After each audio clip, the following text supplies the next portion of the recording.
2025.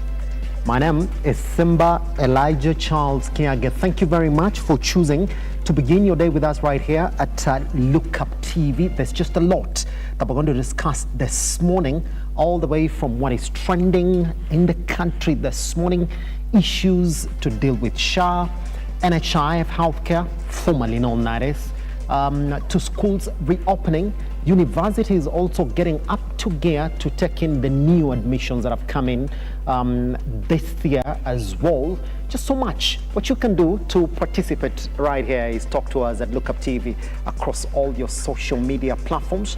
My name is Simba Elijah Charles Kiage. Welcome to this broadcast. Now, good days ahead. We've started with we've been in a cold August, actually, all the way to where we are right now. It's not gotten better, I would say, but things are clearing up. So let me give you a snapshot of what you expect as the week progresses, or as the day progresses today. It's not so bad. We are going to experience highs of 24 today. That's not bad. That's not bad, because our highs have been quite low if you go by the August standards. So let me just give you a snapshot of what you're going to expect today. Our highs are going to be actually 23. That's not so bad, because yesterday we managed to record 24. Even as the sun was just playing a sweet hide and seek game with us.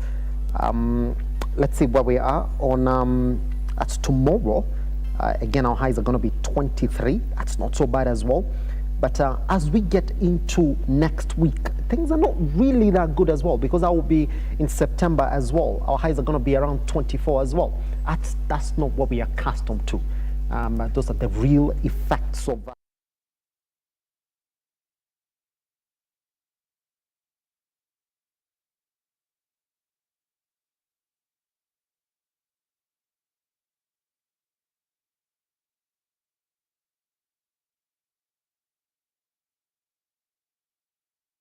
24, and our lows are going to be 14. In fact, right now it feels like a good 14.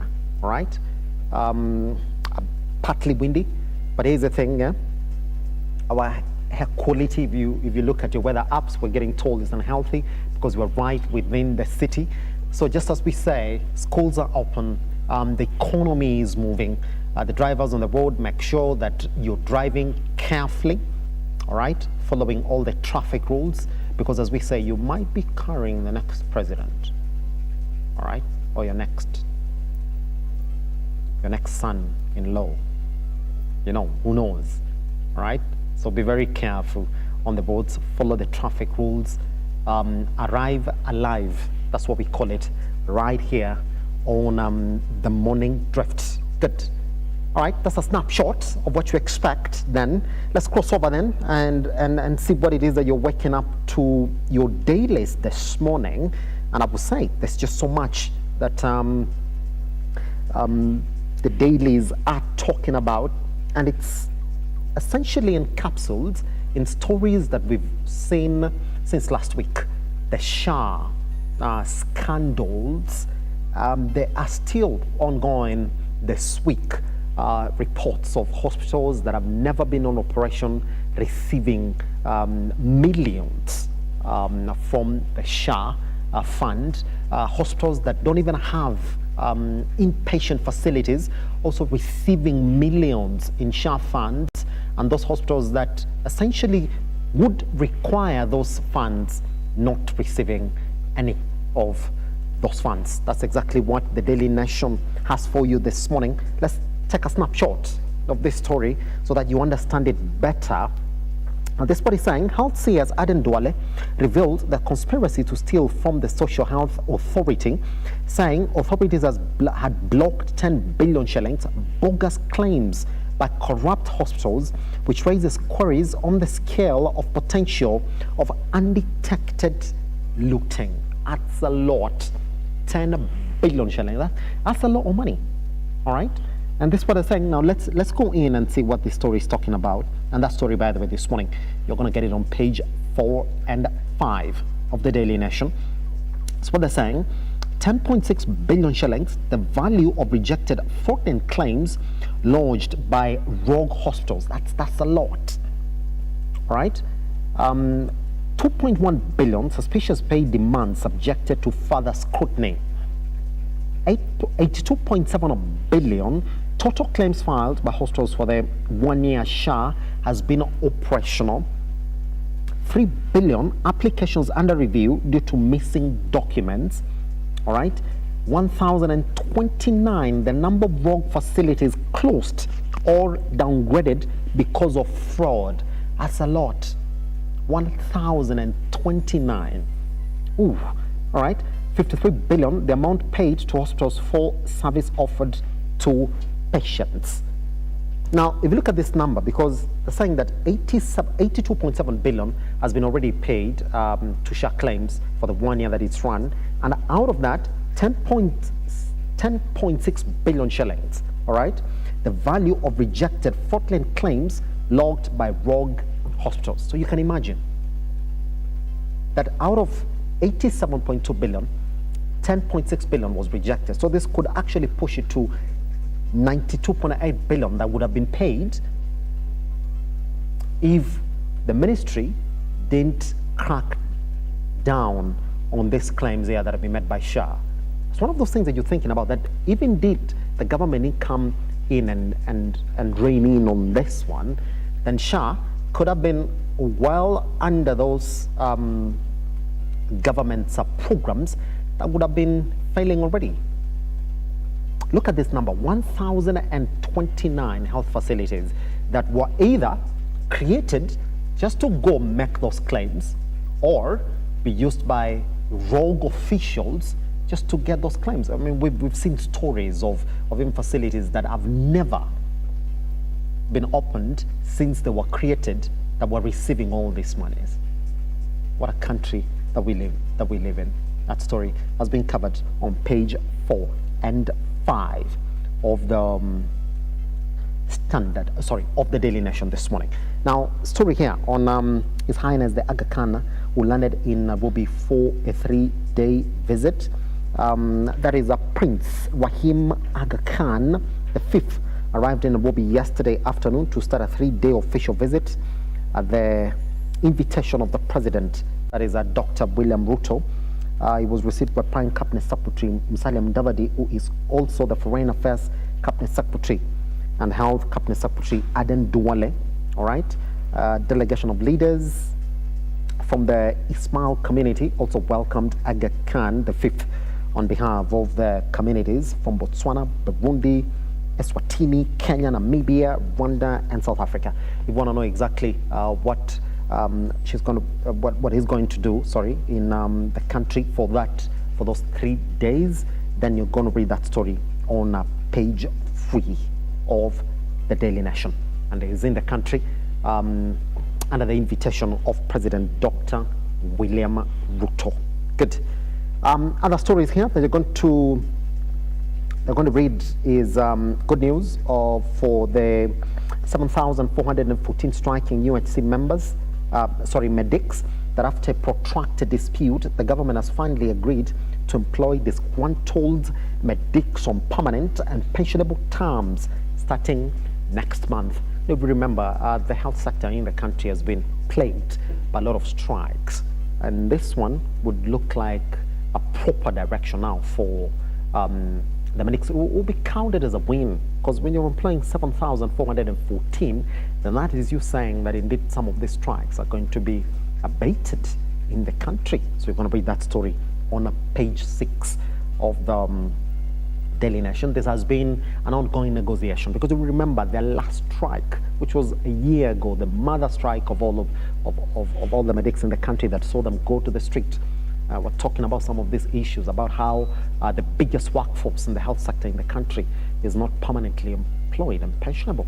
So this is a good win for them. 7,414 to be exact. This is part of the demands they were making when they were going into that strike. There are more demands, by the way, that they were making. So if the government is going to meet majority of this, just for you and I to really speculate. That story has been covered on page 6. Now, Kenyans came out yesterday, was it the day before yesterday, when the president announced that indeed today is Katiba Day. Is it today or tomorrow? It's supposed to be on the 27th. Today is on the 26th. So he said that the country will be celebrating Katiba Day. It's 15 years into our constitution. I don't want to call it a new constitution, because if a constitution is 15 years down the line, that's anything that's 15 years down the line is not new, all right? So Kenyans came out and said they wanted a holiday to celebrate Katiba Day. Really? Yeah? Some disgruntled Kenyans who were saying that you need to call in for holiday so that we can actually come off work and go celebrate that Katiba Day. I don't think it works like that. We can't really introduce another new holiday on it. So Kenyans saying that, well, if we've been celebrating Katiba Day, then we need to celebrate it like the tree planting day. I don't share the same sentiment, all right? Good. Now, but this story is talking about how Kenyans betrayed, or members of parliament have betrayed Kenyans on taxes and debt. Now, if you look at the 2010 Kenyan Constitution Parliament, greater influence in budget making, members of parliament have enacted laws hostile to the public, such as the Finance Bill of 2024, which introduced numerous additional taxes. Now, the government withdrew the proposed law only after youth-led protests. You're going to read that story right there. Good. Let's cross over then to the Standard this morning and see exactly what it is that they're talking about this morning as well. Sort of look at the big stories in it. Good. Here we go. Let's talk about the Constitution, because indeed they're also talking about it here before we look at the main story here. Talking about how, as the country prepares to mark Katiba Day tomorrow, and is on the 27th, following President William Ruto's declaration, a cloud of gloom continues to envelop its implementation as his administration strengthens violations, selectively implementing what favors it, and races towards establishing a vindictive and authoritarian presidency. Story has been covered on page 8, all right? The story that you really need to read into greater depth this morning, because we've even had members of parliament who've gone to the National House and say that, well, the president is the one who told us to implement the Finance Bill of 2024. The health also in that, SHA as well, the housing bill also as well, where members of parliament have come in to say that you told us to implement despite it being unpopular. I mean, when you read into that, then you will say that indeed this headline starts to make sense. All right? Even members of parliament that have been allied to the government have come out to say that, well, we did it because you asked us to do it. All cases that have gone into impeachment processes where now the media outlets in the country, Standard included, that have leaked WhatsApp messages that are purportedly coming from the president himself, saying that, well, we need to do it for me and for us ourselves, regardless of what the rest of the country would think about it. You know, a couple of also court orders that have been disrespected by the current regime as well is some of the things you're going to see that have been highlighted in this particular story. You're going to read that story on page 8. Good. Now, the big story here is about a SHA repove. All right, sleaze is loading. That is according to the Standard this morning. Now, in an unprecedented turn, less than a year after the Social Health Authority started paying claims by hospitals for services rendered, in the footsteps of the National Health Insurance Fund, the process has sparked public outrage. Little-known hospitals associated with senior government officials have been paid huge amounts ranging in the millions of shillings, but not commensurate with the services that they offer. That story has been covered on page 4. Here's a snapshot. 220 million plus the amount Latnan Group of Hospitals received from SHA, and there is now reports claiming that this group of hospitals are allied to leadership within the SHA fund. All right. This is what Adan Duale is saying. The social health chairman Abdi Mohammed used to own Latnan Hospital, but he no longer owns it. There is no conflict of interest. All right. That is according to the health CS. or the health docket, if you will say that, and I'll read it again. The Social Health Authority Chairman Abdi Mohammed used to own Latnan Hospital, but he no longer owns it. There's no conflict of interest in this.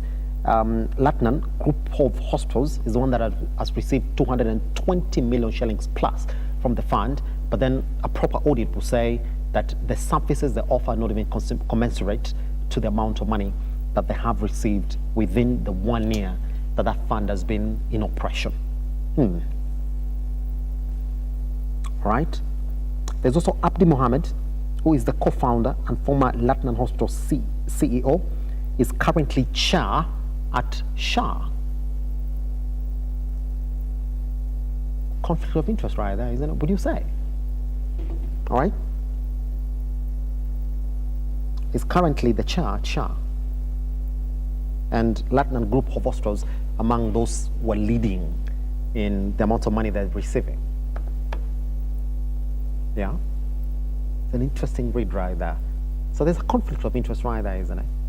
Somebody is the CEO of those groups and is the chairman of SHA, and the group of hospitals are now the ones that are leading in the amount of money they're receiving. Who appoints the chairman of these particular entities? It's an interesting country that we're living in, isn't it? Some of these stories have been covered on our social media platforms. That is a Lookup TV across all of them. Once you're there, would appreciate you following us and liking exactly what we're doing and the content that we're giving you on a daily basis. Let's then cross over to these social media platforms and see what it is that you are talking about this morning. All right? And I can see a lot of what majority of Kenyans are talking about. It's what's happening in the country right now, and SHA is also one of those areas the majority of Kenyans are talking about this morning. Let me just read a couple of tweets that are coming from Kenyans this morning. There is one here who's called Shola Ard, saying, actually sent someone to this hospital just now, that's 15 hours ago. This place you see here is a Prima Medical Center that received 2.3 million shillings from SHA in June and more in April. It's located in Bamburi, opposite Vescom. Now here's the problem. According to Lord, Joshua, the busiest hospital in the area, got less than 1 million. All right? Voi County Referral Hospital got 2 million. Yet Prima Medical Center got the same amount as a Jokam Hospital in Mombasa, a major hospital that even has a morgue. So the big question is how? I even asked my contact to check the back of the building. Turns out the hospital doesn't extend there. The back is a residential housing.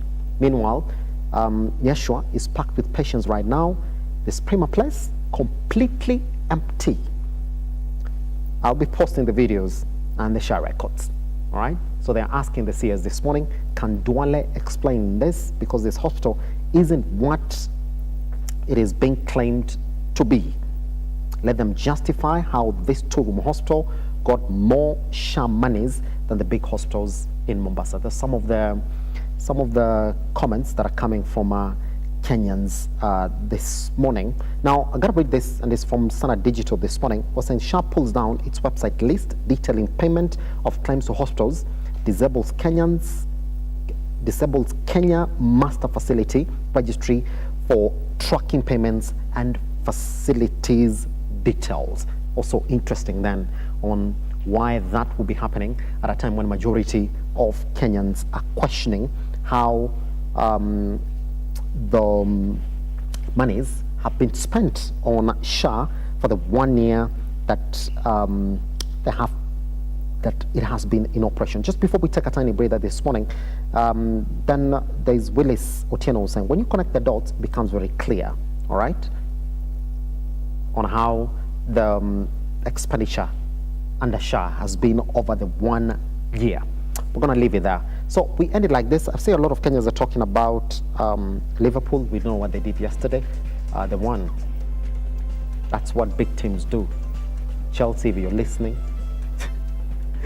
Man United, if you're listening. I mean, even in adversity, they didn't play well. In fact, for the rest of that game, Newcastle came out breathing fire on Liverpool's neck. But do you know what big teams do? You play bad, but you get a result. That's what it means, right? Looking forward to next weekend then when Arsenal, the biggest boy in the league currently, is going to play Liverpool, the champions. Your predictions and your wishes would be as good as mine this morning. Once we come back, today being a Tuesday, we're going to talk about youth leadership in the country. We're supposed to have a debate this morning, but one of our guests unfortunately didn't make it this morning, sent an apology, but it's a good thing that we do have one of them this morning. It is about young men and women who are vowing to take the leadership mantle in the country come 2027. What are their ideologies, and do they know the problems that the country is currently being plagued with? Once we come this morning, that conversation starts. My name is Elijah Charles. Can I get talk to us online at Lookup TV across all your social media platforms?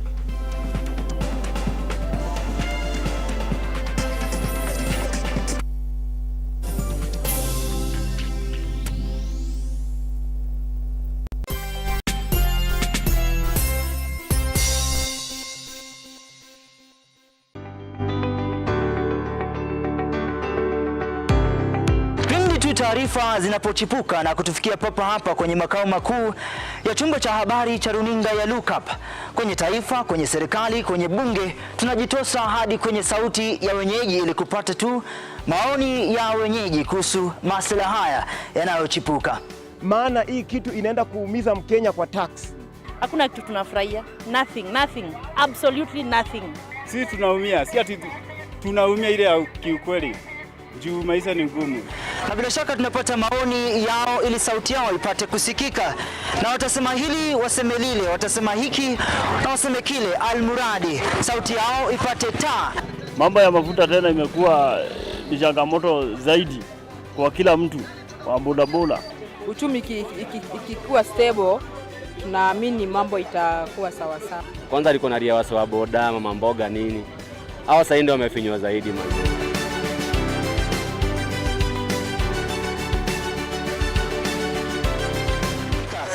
Mtazamaji, hii ni bunge la wenyeji.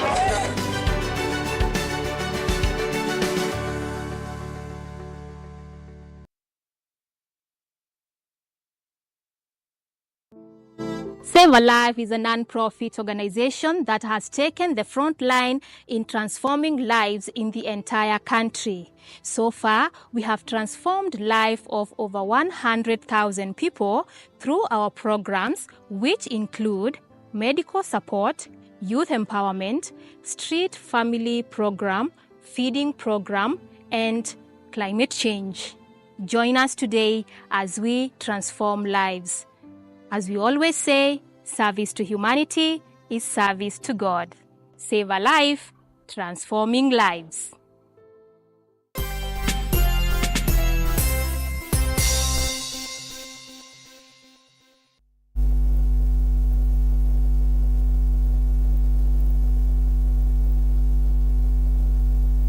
All right, welcome back to the Morning Drift. My name is Elijah Charles. Let's then begin that conversation this morning, where it's indeed a question that we need to answer.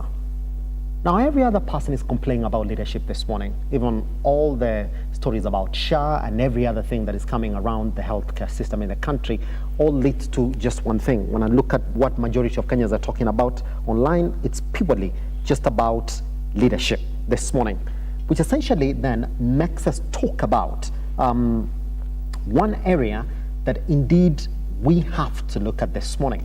There is a big conversation on how the 2027 political landscape is going to be shaped by the youth in this country. We have the numbers in this country, and if we're going to change the conversation, then majority of youth in this country have to take up those leadership populations or positions. But then here's the thing: when you look at where we are as a country, 75% of Kenya's population are for people who are below the age of 35 years old, and the median age is just at 19.6. These are people, indeed, if you look at it, that 75% of that population, if they decide to take the country to a certain direction politically, they have the ability to do that. I mean, look at that median age, 19.6 years, all right? But when you look at youth representation in leadership, it remains disproportionate, and it's quite low. So those are questions that we are answering this morning.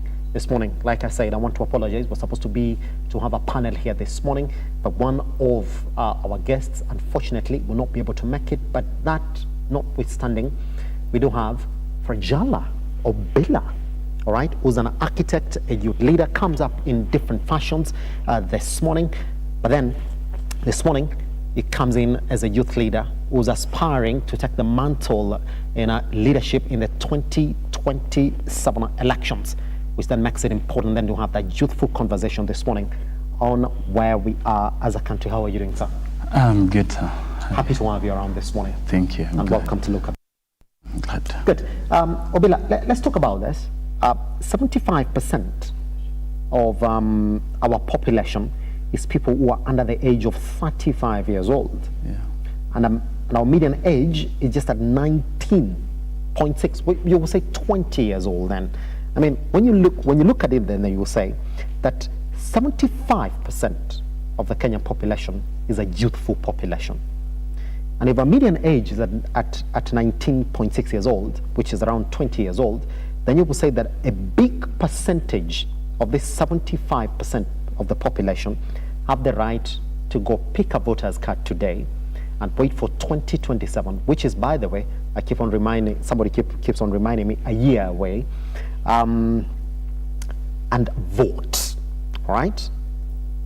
Even before we start talking about why this demographic, again, doesn't represent, is not represented well in leadership, youth leadership in the country, let me start like this. What position are you eyeing in a 2027? And what gives you the conviction that indeed that right now is the best time for you to go for that position? Actually, at the moment, I don't think if I'm gonna say that, like I'll be open so that to hide out to my opponents. Yes. But I'm after it.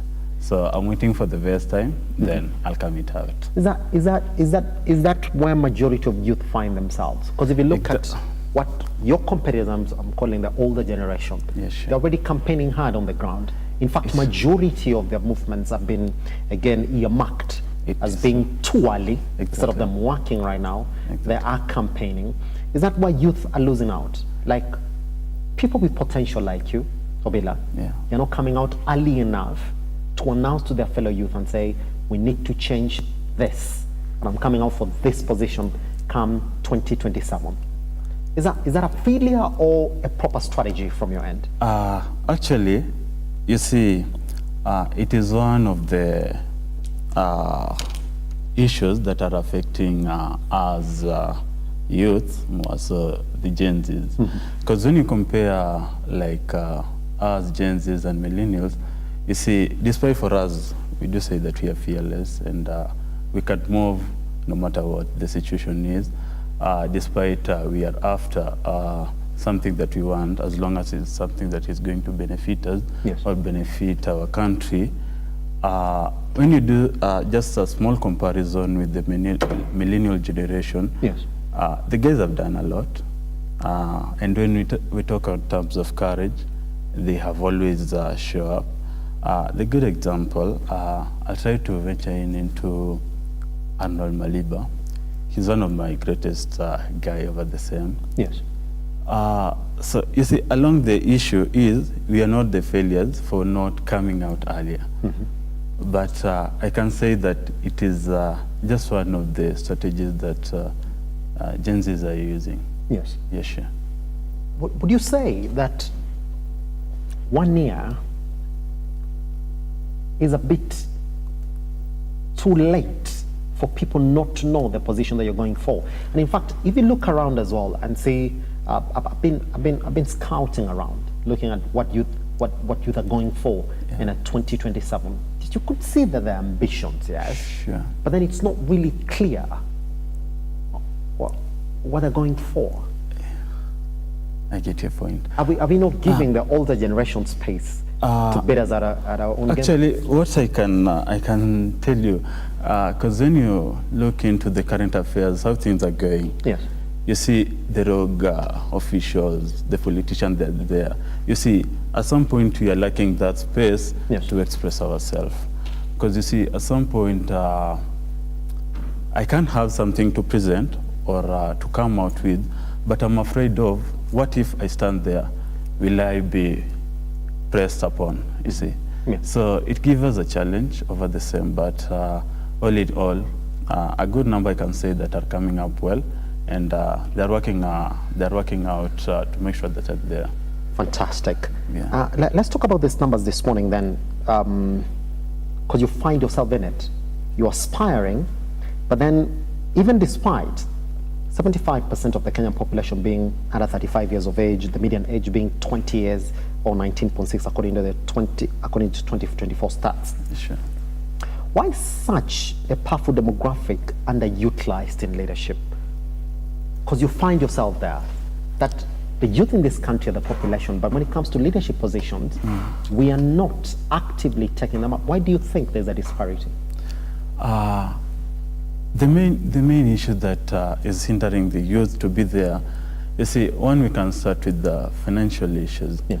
You see, for a youth, more so from our age, like 27 or 35 going back, you see that to our country, that one is somebody that has not make it well in terms of finances. And just in case, if he, then he has some strong support that he's gonna be pushing on him. Then we also lack that mentorship programs or mentorship leadership. Yes. Because tell me at the moment, very few leaders at the top that we can figure out and be like, I want to be like somebody. Look, just from the, this morning you are talking about SHA. Yeah. You can see what is happening on the SHA. You can confirm like a lot of grave cases, corruption are there. So you see, there is no one at the top that motivates youth a lot, you see. And if there are very small number that we always look after it, you see. Then I can say another point is we have that myth. You are youth, maybe you're aspiring maybe for an MP or MCA or senator, but because you are very young, we have someone older. Yes. So they say that this guy is so young. Because he's young, he won't manage. Or when we give him this thing, he'll go back, he'll go to Nairobi, he'll go to the city, he'll get lost there. Yes. Who's this saying this? Because if the majority are the youth, Yeah, sure. then they would tend to resonate Yeah, with you. yeah. I mean, the numbers don't lie. 75% of the Kenyan population is Okay. youthful.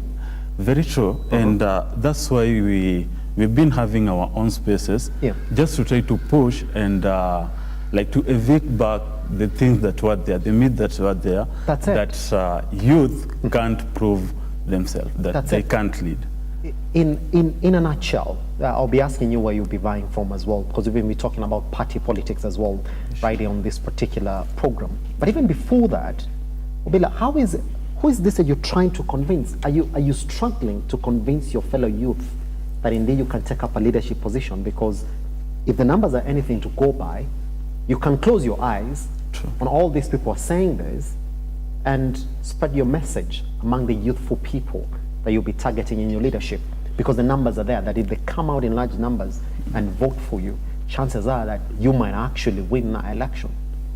Actually, over the same question, I've told you before, Yes. that is something that we are working on, because we've seen the challenge that have been there, and I has just mentioned before, you see, some days back, like the other elections back, you see, you couldn't vie, or before the Gen Z thing came in, it was very rare for a youthful guy to come in and express himself in a podium and say that he's vying for something.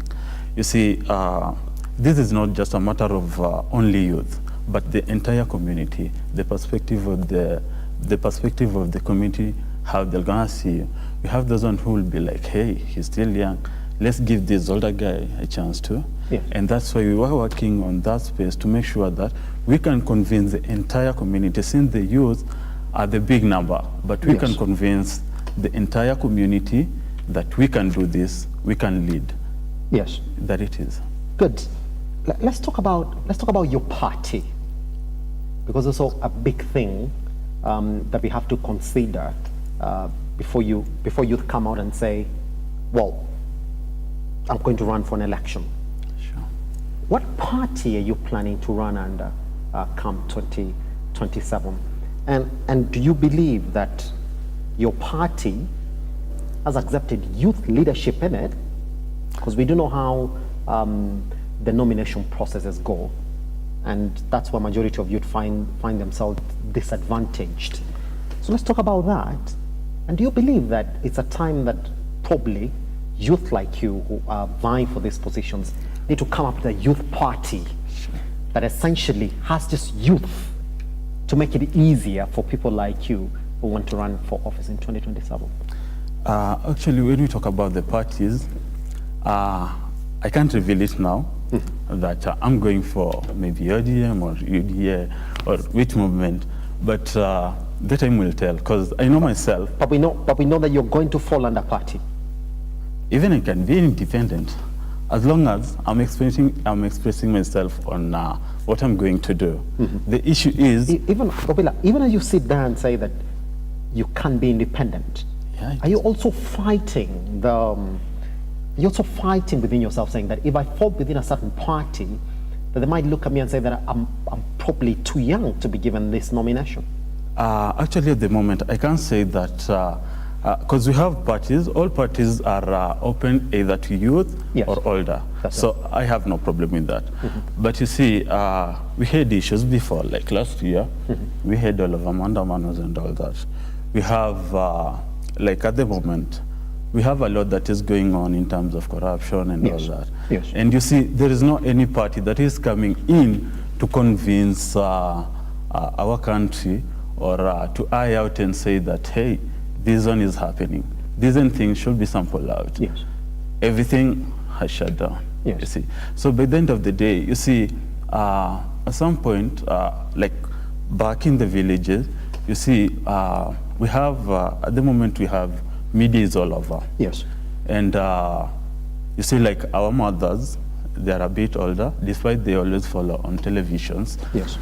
But they'll be like, hi, the other day, these guys, they were in this party, and they were doing this in the media. Yes. Or they were doing this in the country. Yes. So why should I give him? Of course, they'll go back and do the same thing. Yes. You see. So on the party, I can't say that I'll be with this party, or it is something that I'm going to decide by the end of the day. That's it. Yeah. Do you think that for youth to have that space, and I read this, let me just give you this stat so we know exactly where we're coming from when we're talking about this one. Yeah. Currently as it is, if you look at the 2022 general election, Sure. only 12% of members of parliament were below the age of 35 years. Now, to put that into proper context, Obila, Kenya has 349 members of parliament. That's a big number. Very true. Let's talk about these numbers from the constituency levels. There are 219 members that are elected from constituencies, all right? And 47 women elected from the counties, and 12 nominated members of parliament representing special interests such as youth, persons with disabilities, and workers. Yet, in the entire of the 349 members of parliament, even those ones who are nominated, there's only just 12% of those that are the youth. Now, you compare that with 75% of the Kenyan population being youth as well. What war is it that we're fighting, Obila? And because now you find yourself within it, which therefore makes me ask you this question.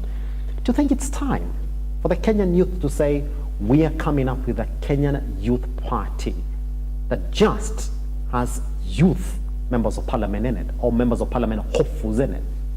Actually, at the moment, what I can say that you think youth themselves or us as youth, we are coming up with our own space. Yes. Because it is after what we've seen before, what we've experienced. Which is the space? It is a political and leadership. I haven't had it myself. I haven't felt it myself. Okay, Obila. sure. Even as I'm speaking to you this morning, you still haven't revealed even one party you're going to fall under. Sure. I haven't, even the youth that are running even, by the way, it'd be okay for me to divulge this morning. This morning was supposed to be sitting with a gentleman called Alex this morning. Okay. He is running under ODM. Okay, good. All right? Sure. In 2027. Good stuff. So, what is this space that we're creating? I'm going to challenge you a bit. Yes. You see, the other day we saw Babu Wino and Edwin Sifuna. They were launching a party for their own. Mm-hmm. And what you can see, it is because of gatekeeping. They're not seeing any future with their older parties that have been there, you see. Yes. And it is a way of, like, let's do this. Because on this space, we can't manage to be there. So they have to come back and see how they can win on their political space. Yes. And that is the main task or the main issue that has been hindering the entire system in terms of political and leadership. Yes. Yes, sure. Is it a party issue, Obila, that out of 349 members of parliament, that only just 12% are the ones that are youthful? Should we start saying that these political parties have to come up with answers where these nominations that we're talking about this morning, or the members of parliament that they're fronting for an election, have to be youthful, like a certain percentage of this members in this party have to be youthful, so that we sort of achieve a threshold, even 50% youth in the National House? That would be a proper number for us to talk about this morning. Yeah, it will be a good idea actually if parties will decide that at least to have that a threshold of at least like 40 or 50% yes. of the youth presenting or eyeing on various political seats yes. in the country. Mm-hmm. And actually it is not just only the political parties that are hindering the youth to be there, but we have like financial issues, because you're gonna constrain some movements here and there, you see. Actually, it's gonna depend with how you have strategized yourself on the movement of campaigns and all that. You'll need some posters, you'll need the social media to run on your account, you'll need like the stuff, you see. Yes. So it is not just only political parties, but we also have financial constraints. Yes. We have the myths and misconception where the elders still say old guys can lead, yes. but it is taking to shape that. At the moment, youth can do it. We've seen it to the Mumias East MP, Peter Salase. He's doing a good job in terms of development. And he's a good example that we can say youth can do it. Yes. Yes, sure. Fantastic.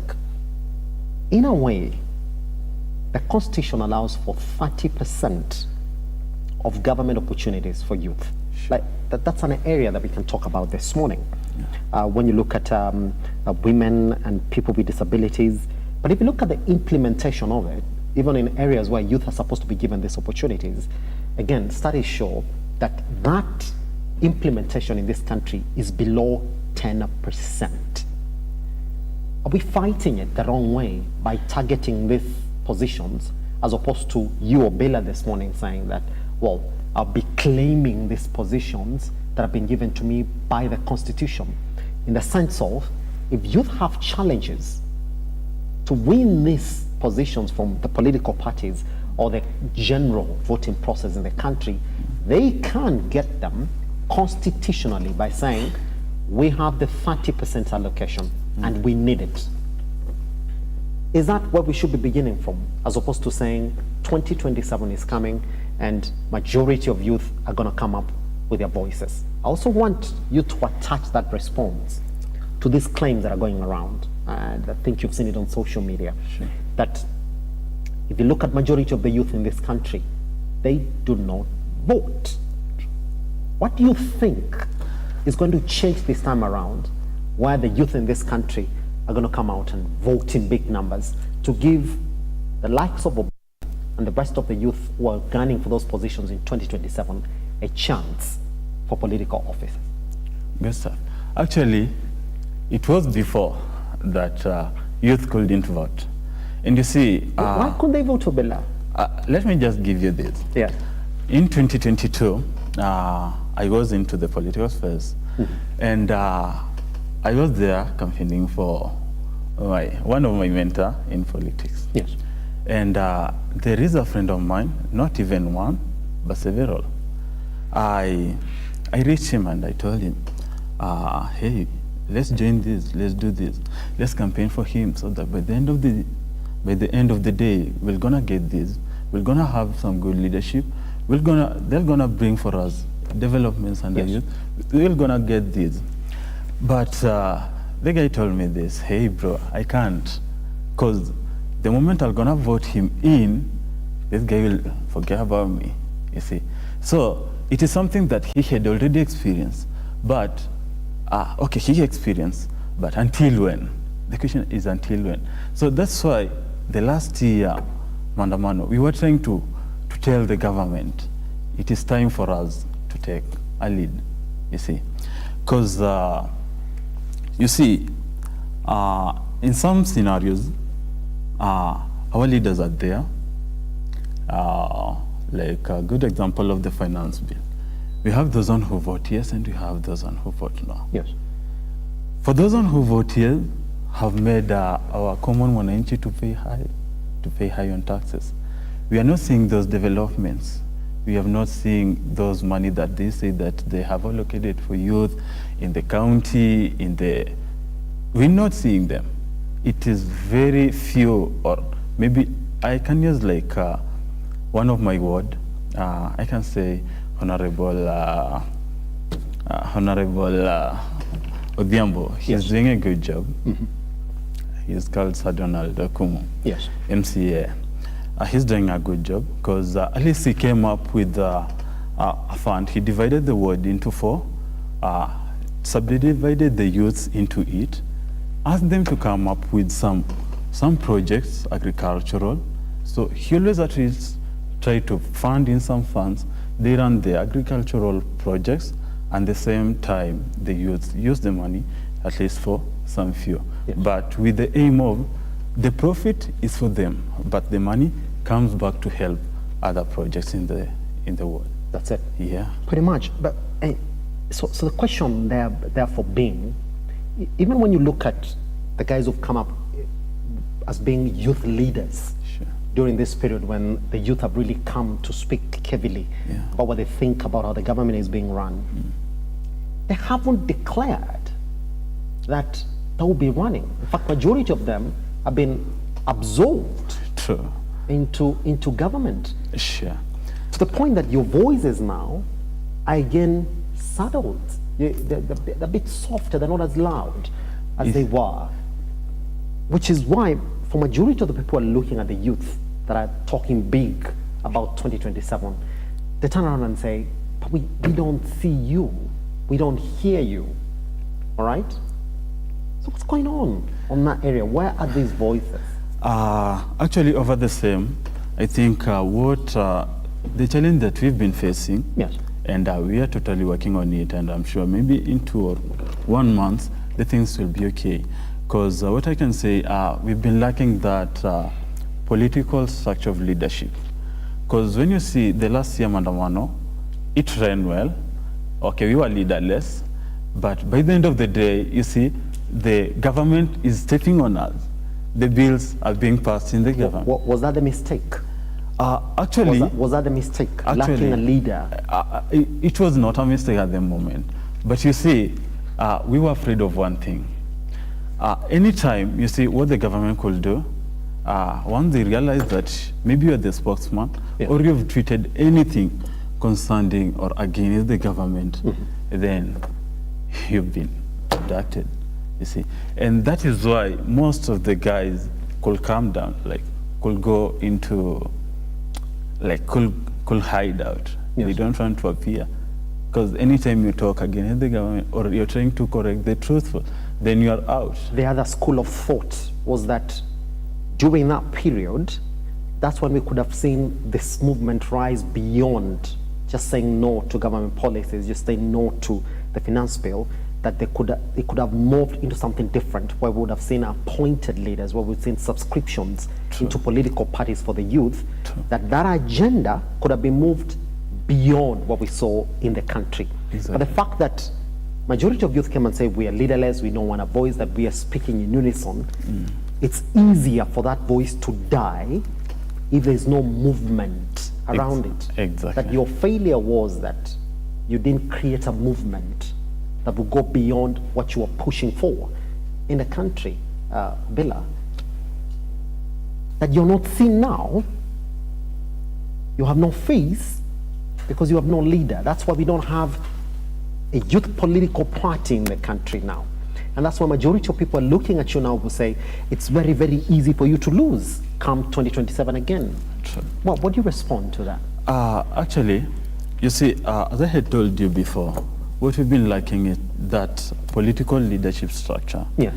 And that is why our movement couldn't win exactly on what we wanted. Yes. Because when you can confirm, last year when the Mandamano had steered up well, at least the president himself came down, changed the entire ministry, but after it, when the abduction were going higher and higher, you see, us being leaderless, by the end of the day, we have some, like a lot of bills that are being passed day by day, day by day. But I'm sure, it is not that I'm sure, but in coming like 3 months, we are organizing for a structure for our leadership. And I'm sure that once we hit on it, or once we reveal on it, it will be easy for us to run. Would it be a little bit too late? Because the conversations that are currently ongoing, especially around the youth, is that out of the individuals who fronted themselves as leaders, like who are they going to support in 2027? And if you look at the ones who fronted themselves as leaders, Obila, you and I know they're not youthful. They're people that we've grown up knowing to be leaders in this country. I don't want to go into names, but when you look at Kashago, who said, I'm going to run in 2027, Matiang'i, who said, I'm going to run in 2027, the former Chief Justice, who said, I'm going to run in 2027. Yeah, sure.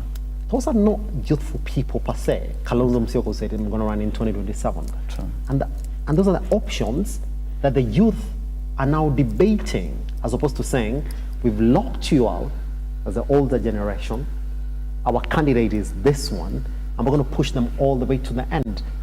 That right there is the problem that we should be talking about. Sure. That it's too late. That movement didn't grow into anything. What if I challenge you and tell you that we are still afraid to say who's gonna be our flag bearer? Is that the problem right there? That to be Actually, afraid, it is. That to be afraid, you saying that we're going to lose. No, we're not gonna lose. That you would have already known what your chances are had you started a bit early and moved on with a candidate, moved on with a representation. As they say that the best time to start it is to start it the exact time. So we've already started. Yes. It is not late for us. The thing is, we are just going to implement on the failures that we had done before and make sure that we are hitting our own targets to make sure that we are all safe. Because you see, the scenarios that have been there, the abductions that have been there, you see, you are outside, you have a call, hey, this guy has been abducted. This guy is not picking a call, but he texted this. So it gives you that fear that, hey, so will I be next?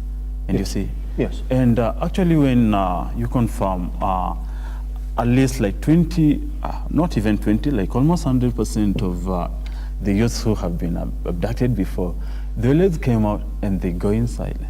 They always come out and they just zip. They don't talk anymore. Yes. You see. So, and they'll not tell you what has happened there, you see. So it is something that we are still working on it, but I'm sure by the end of the day, it won't take more than a month. That's it. we will be there. I'll be looking at where you're coming from, your ward representation. There are issues here that we have to talk about, because I know the youth are looking at you this morning and saying that if we're going to support you, we have to know that Kenya has 7.4 million MSMEs, with youth owning over 60% of them. All right? Yes. Now, if you look at how many Kenyans they employ annually, they employ about 14.9 million Kenyans, sure. Right? Yet they're facing high failure rates due to financing gaps. So the question is going to be how your leadership essentially sees this, or what solution that youth leadership is offering in this country in areas where you're going to find 60% of your fellow youth that are running these businesses that we're talking about. And I know in your county, in your ward, they'll be looking at you and saying, what is your manifesto really?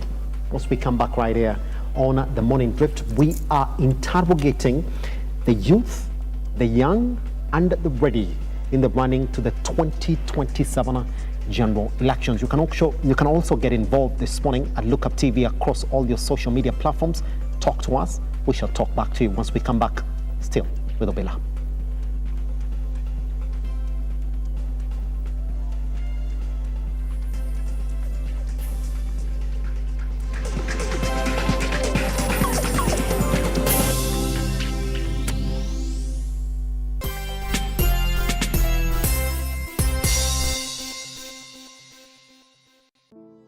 Save a Life is a non-profit organization that has taken the front line in transforming lives in the entire country.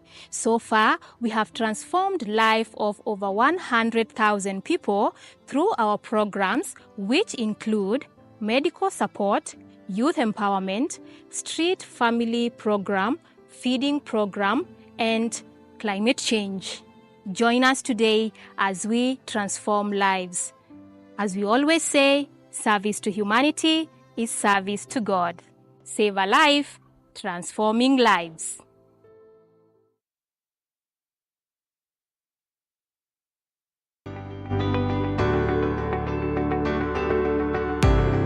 Pindi tu taarifa zinapochipuka na kutufikia papa hapa kwenye makao makuu ya chumba cha habari cha runinga ya Look Up, kwenye taifa, kwenye serikali, kwenye bunge, tunajitosa hadi kwenye sauti ya wenyeji ili kupata tu maoni ya wenyeji kuhusu masuala haya yanayochipuka. Maana hii kitu inaenda kuumiza Mkenya kwa tax. Hakuna kitu tunafurahia. Nothing. Absolutely nothing. Sisi tunaumia, si ati tunaumia ile ya kiukweli. Juu maisha ni ngumu. Na bila shaka tunapata maoni yao ili sauti yao ipate kusikika. Na watasema hili, waseme lile, watasema hiki, na waseme kile, almuradi sauti yao ipate taa. Mambo ya mafuta tena imekuwa ni changamoto zaidi kwa kila mtu wa bodaboda. Uchumi ikikuwa stable, tunaamini mambo itakuwa sawa sawa. Kwanza liko na ria wasa wa boda, mama mboga nini. Hawa sasa ndio wamefinywa zaidi man.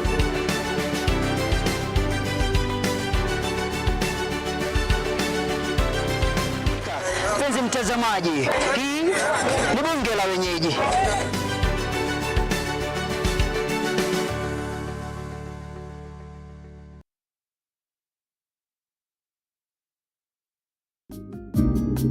People are there to belittle you. When people are questioning you, if you don't move fast, of course, yes, you lose it, but then it's not us to push you. But you do not know the God who has been molding me. What has he been doing to me? The deep and mature conversations of empowerment for you with a curious mind and an appetite for oriented conversations. I concur with what you're saying. You plan your finances, you can easily live without a debt. An engaging safe space of free expression and truthfulness with an upheld vibrance, motivation and happiness. So many children who are there, they are not living their dreams. Join us for deep conversations with Zipporah Gashushe every Saturday from 8 p.m. The Deeper Conversations on Look Up TV.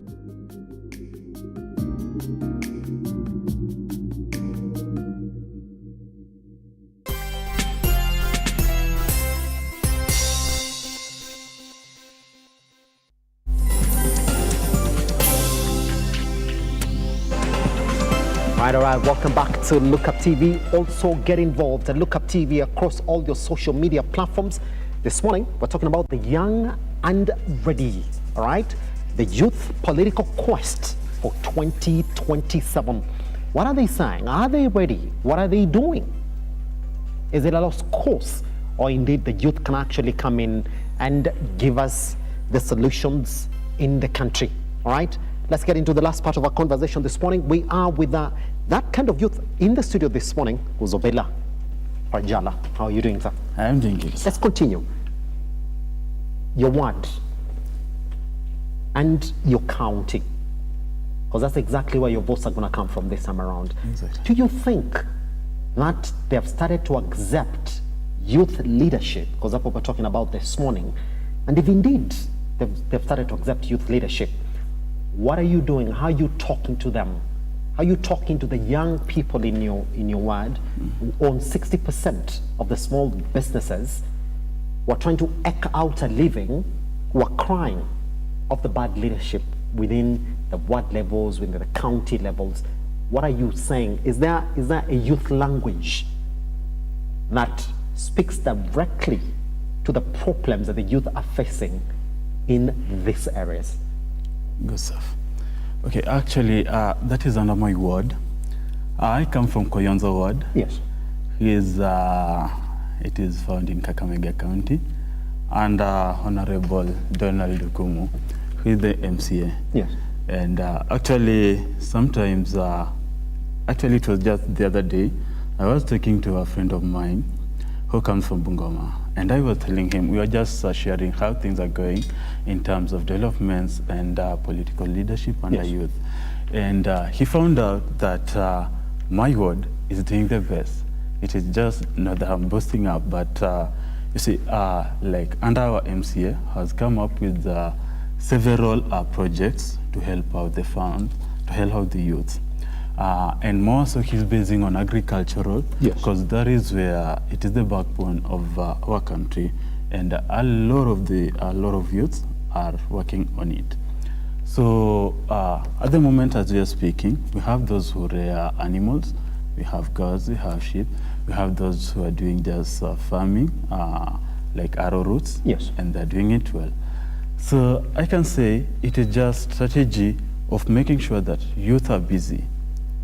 They're working something to bring back into their pockets. Yes. Yeah, that is the thing. Because you see, when we lack that, some activities, they always say that an idle mind is a devil's workshop. Yes. And you see, it is one of the things that results to their so-called goons, because these guys are not busy. Yes. You see, so you can convince him with 100 bob or 200 bob, tell him, hey, we have this, let's attack this opponent, and they'll go after it. They don't care the effects of going to attack the other opponents. After all, we are all Kenyans.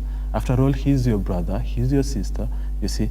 But you'll be there because at least you have that 200, you see. And that is what my MCA has been enforcing. And I can say that from the previous years and to date, a lot of change has been done there.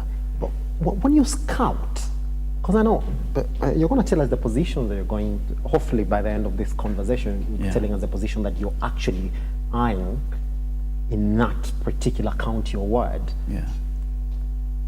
If you look at the voice of the youth, can you summarize it politically? What are they saying? Are they satisfied? Because I'll tell you, when I go home, all that I hear is not about how we need to front more youth to these particular positions. It's about how the old leadership has failed or what they need to do. In your ward, what is the voice of the youth? What are they saying? The same voice that can give you hope that indeed, if I'm going to compete in that particular ward, then I've got my chances right. I'll win. What is the voice? Okay, I can say it is after the failures that has been there, since we elected in the new government. Yes. We can start from even the bursary, the smallest funds that we can say. You see, we have a lot of funds that have been channeled to the counties and sub-counties until to the ward. A good example being the CDF and supporting of the education system. But you see, for someone to access even such funds, until, like, you need to have a connection, you get.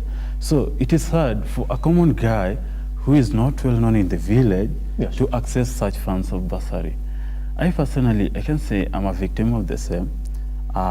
When I was in primary, high school, and even at my campus, I never acquired any bursary. I could go and apply, I could wait, nothing I could see, you see. And it is not just me, it is a good number of you that have faced that. Yes. Those funds are normally gone through Kujuana. He's so-and-so, yeah, they're gonna write for him. Yes. Some good money will come under him. But if you were not known, then it is an off. Yes. Yeah. I was looking at numbers, especially New Zealand and Finland. Yeah. Where the guys who are under 35, okay, and they're really thriving, right? And even some areas in Africa, where we even have the young presidents. Exactly. Talk about Madagascar. Exactly. I've seen a president who's just 32 years old, right? Yeah. Look at what is happening in Rwanda and Botswana. They're grooming young men True. to actually come in and take up these leadership positions. Sure. What lessons can we borrow? And Obila, I'm talking about a culture change. Because you're in a position now where majority of Kenyans believe that we are not ready for a young leader in this country. Even those people call them young, they're not classified as youthful. Very true. In this country. No, they're not youthful. Even some of the examples that you've given this morning, like Sosifuna, the likes of Babu, they're not youth anymore. Yeah. They left that bracket a long time ago. Very true. What lessons can we borrow from these African countries and also from these European countries where it's very, very easy for somebody who's a youth to become a leader? Actually, just a point of correction. I didn't mean that Honorable Babu is a youth and Edwin Sifuna, but at least they are the guys that we can say that we are looking after them. At least they inspire us. When you try to watch their political space, they are always on the right space. They are always working to their people. When you compare to the other leaders, you see. Yes. And when we say that, or when we talk of how we can make it easier for our country to be like either Botswana, New Zealand, and even Rwanda, just our neighbor here. Actually, when you go to Rwanda, development itself, the discipline that is there, you see, these guys, they have enforced rules that have been followed, that are being followed up by entire country citizens. Yes, yes. And they're totally working on it, you see. When you confirm on New Zealand, from the top, the president himself to down, these guys have put more efforts on the youth.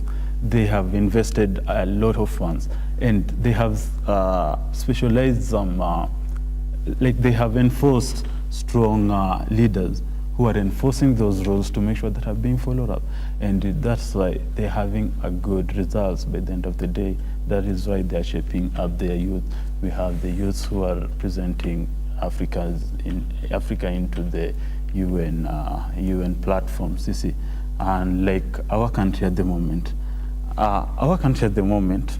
when we talk of youth, of which maybe I'll not mention the names, but when you talk about the youth, you'll get someone who is older, even over 40 or over 50. He's presenting the youth. When you get the youth down there, he's just jobless, you see.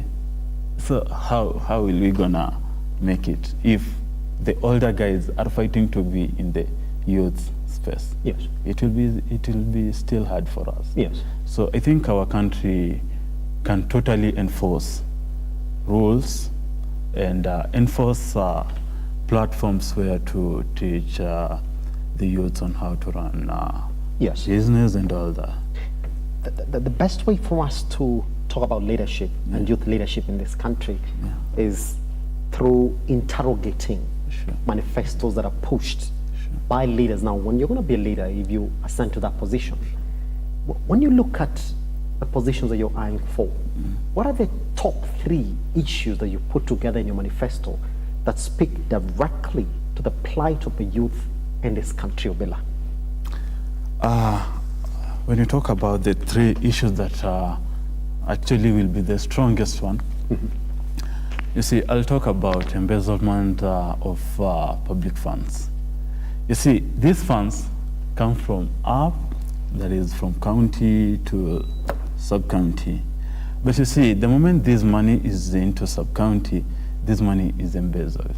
You see, the development that have been assigned or have been created for this fund to be used, this fund will not be used there. This fund will just be pocketed into people's pocket. They'll not be used, you see. And that is one of the challenges that we can say that our leadership is failing. Yes. And so when we reinforce on it, whereby we have those rules, manifestos, to make sure that, in fact, it should be serious rules over those embezzlements, whereby when a leader misuses the fund, then he just needs to face it accordingly. Yeah, sure. What are the top issues that people in your ward are complaining about, which are going to make part of your manifesto? Because I know you didn't just say, I'm going to run in 2027. Yeah. It's that thing that pushed you to say, this is what majority of people are complaining about. And if majority of people are complaining about this issue, I've got to come and campaign around it and give solutions. What are they complaining about mostly? Actually, it is that I myself, I really dislike people or leaders who like boasting about themselves and they can't work on their self, or boasting on the development that are not them who are working on them. Yes. I'll give a good example, like my sub-county. A lot is happening. We have like supply, just a good example, IZ1, supply of electricity in some of the villages. Yes. You see, this is something that it is being done at the moment, but since I think last year, it has not been done. And actually people who are doing it, it is not even the county or the MP, or it is not under the government. Yes. But you'll find out a politician standing out and saying that I'm supplying this electricity in your, Yes. yeah, of which it is not okay, because you see, he's gonna convince our moms, because they are not well educated, they don't know what is happening. Yes. So once a guy stands in a podium and be like, hey, nawaletea stima hivi. So you see, they're gonna clap. But when you find out, it is not him. So when you have issues with the other supplier, the main supplier, who are not him, he'll go away. Yes. You see, because he can't handle that one. He's not part of the system that is supplying the electricity. Yes. You see. So that poor leadership, it is one of the greatest thing that is affecting us a lot. Yes. Yes, sure. Let me speak to you directly, because I know you've gone to campus, you're educated around this area. So for you, civic education might not be an issue, and even what the Constitution says might not be an issue on a couple of areas that we want to campaign on. But then you realize the majority of youth are also lacking that civic education aspect. Here's a surprising fact, is that you'll find that a percentage of your constituents have not been fully educated to the point where they can sit down and say, now we're going to read the newspaper, understand exactly what the SHA rules are talking about, understand exactly what I need to do when this and this happens in a county government or in my ward. That is exactly what my ward representative needs to do. Do you think that your biggest task, Obila, is going to be civic education, which to a bigger degree is lacking among the voting bloc in the youth population, either in your county or in your ward, which is going to be instrumental in you winning an election? Good stuff. Actually, you see, when we talk about the civic education, it is, in fact, I can say it is the core of the main agenda that should be enforced. Because before, it was there, and it is still repeating. But at the moment, I can say that the youth will need a lot on civic, but maybe the other generation. Because the youth at the moment, they know what is happening. They are aware of what is right and what is bad. Do they? Speaking specifically for your county. Yeah.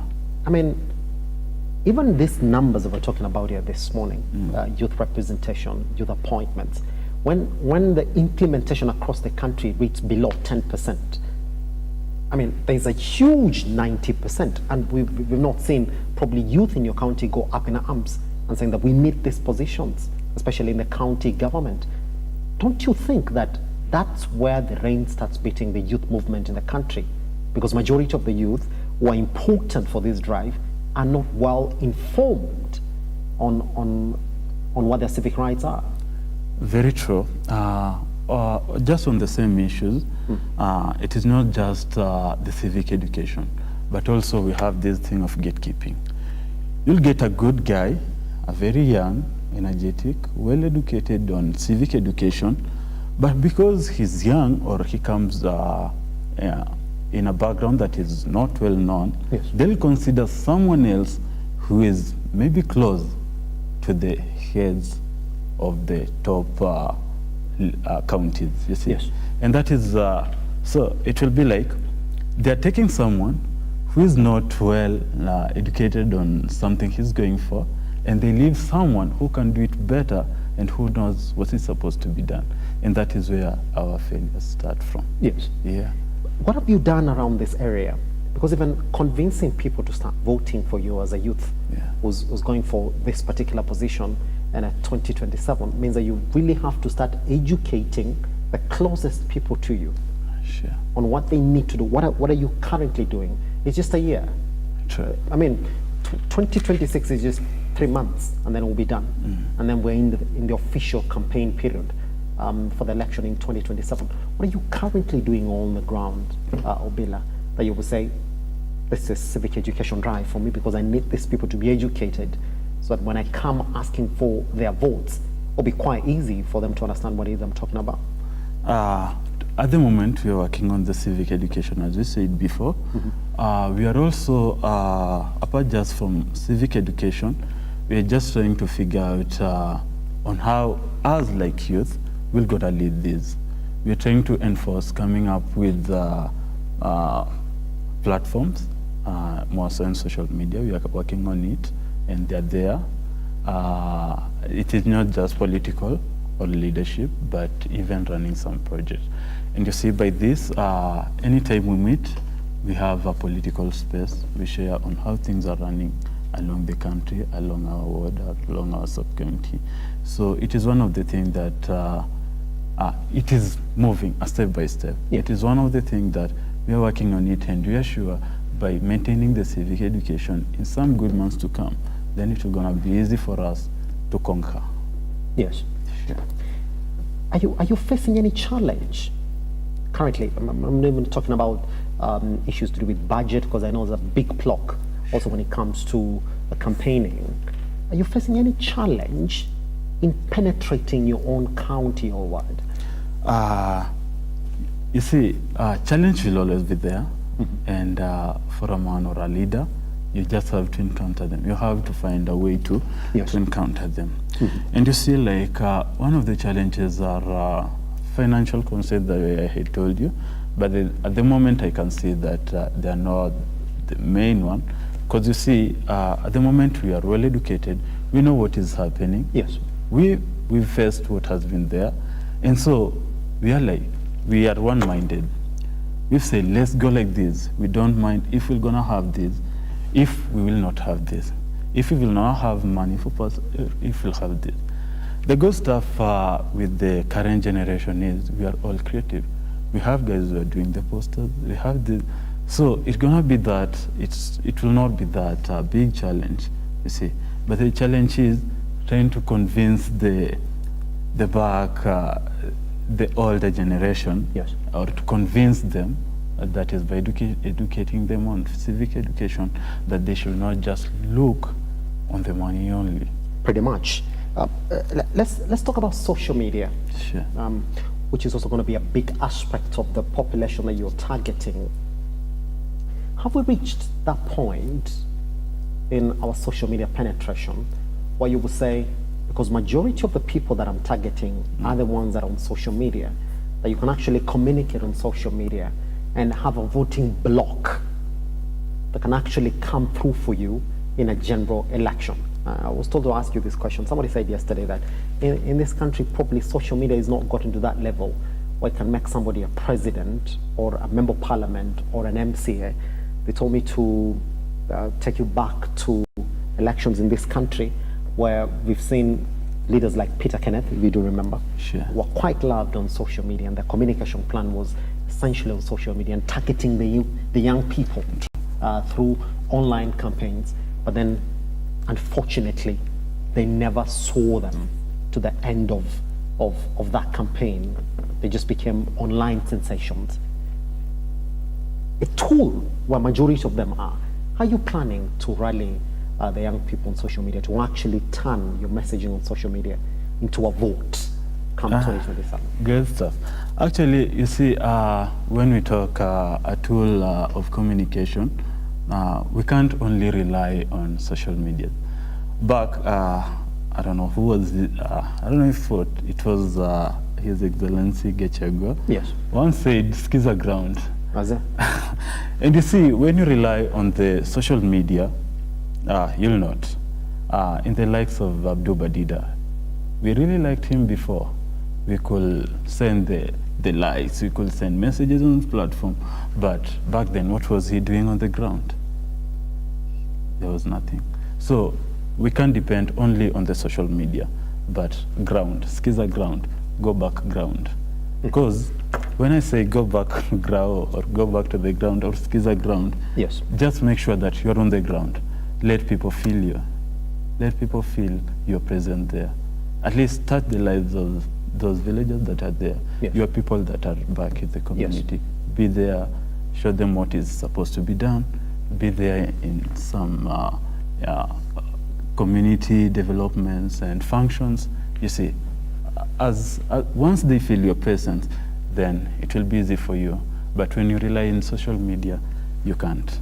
Because I feel like social media only covers, when we compare social media and ground, it is like 40 out of 60. So social media will not give you the result you want. But are you planning to leverage it for your communication in 2027? We are still working on it, and we've totally tried to improve on it, because at the moment, you see, we have the use of TikTok, we have the use of WhatsApp walls and groups, but we cannot rely on it. Yes.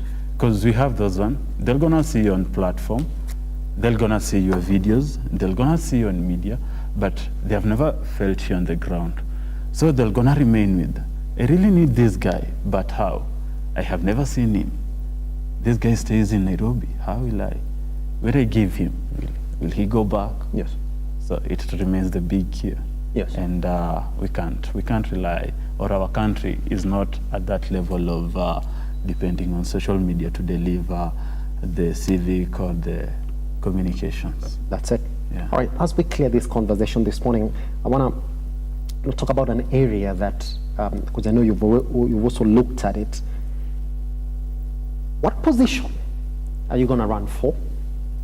You can announce this morning, and the word, probably even your competitors will be looking at you and saying, well, that's proper competition, or they'll start figuring you out. And how are you planning to also rally around pulling women, all right, who are youthful into your campaign process? Because also women are underrepresentation. It's also been an issue that counties and parties have been struggling for in their political parties. Good question. I didn't expect to reveal what you can now. You can. I'm after the member of parliament. That is Matungu. Who's the current member of parliament? Fitana Bulindo. Honorable Fitana Bulindo. Is he He's running the again? current. Is he running again in 2027? Obviously he will. He has been there before. Yes. But we're not feeling him. You see, at the moment as we speak, despite we have some few things that he's doing, but totally they're very low to whatever to the level he's supposed to deliver. Yes. Yeah, sure. Can't you start from a smaller position and rise all the way to this particular position? What is giving you this conviction that indeed once I stand, then people are going to look at me differently? For the smaller position, yes, I feel that the current guy who is there, he's doing his best. He's delivering his best, and I love it. But when you see at the top, there is nothing that is being done. We really have a lot, and we just have to make sure that he's going back home. Yes. Yeah. Is that you throwing your support to your MCA? Is your MCA supporting your push for this top position as well? Are you going to work together under the same party? Actually, when you talk about the party, yes, I told you before, I can't say or I can't reveal if I'll be on which party. Because we know the most popular party in your area, Obila. Yeah, sure. Yes. But I told you, I'll not reveal. But in 1 month, 2 months, I'll be here back and I'll go and announce it. The thing is, what I know, okay, he knows I'm into it. Yes. He has been helping me on the leadership skills and all that. He has been telling me, go this is the way, you see. And the best thing I can say, when the time comes, yes, I'll go now. Finally then, let's talk about that proper question. Are you going to rally around pulling more women into your campaign and also get them on the ballot box? Good stuff. Actually, we are just into some good months, yes, to the campaign, and so far I can't say because we've waited the exact time where they're gonna announce that it is time for this. Yes. Then that is when we'll be in. And over it, we have our own strategies that I can't display them at the moment because I know Michael Fentita is watching on this, and he'll gonna sample the best, and it will be easy for him to fight me. Fantastic. Sure. Guess what? Young and ready, the youth are forming around their campaigns or their visions for 2027. The question has been that the youthful bloc in this country indeed is there. 75%, our median age as of 20, as the last census statistics was at 20, that's 19.6, is the people who can actually go out and start voting today.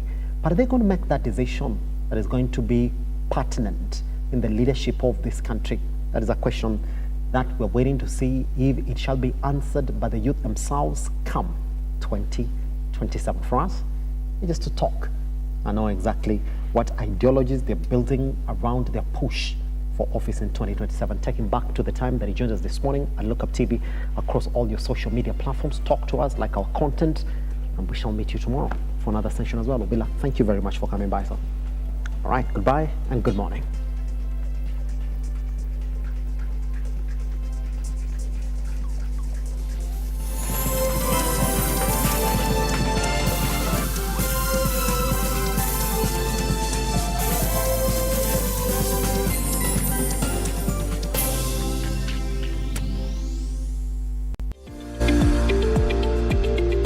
We value your faith.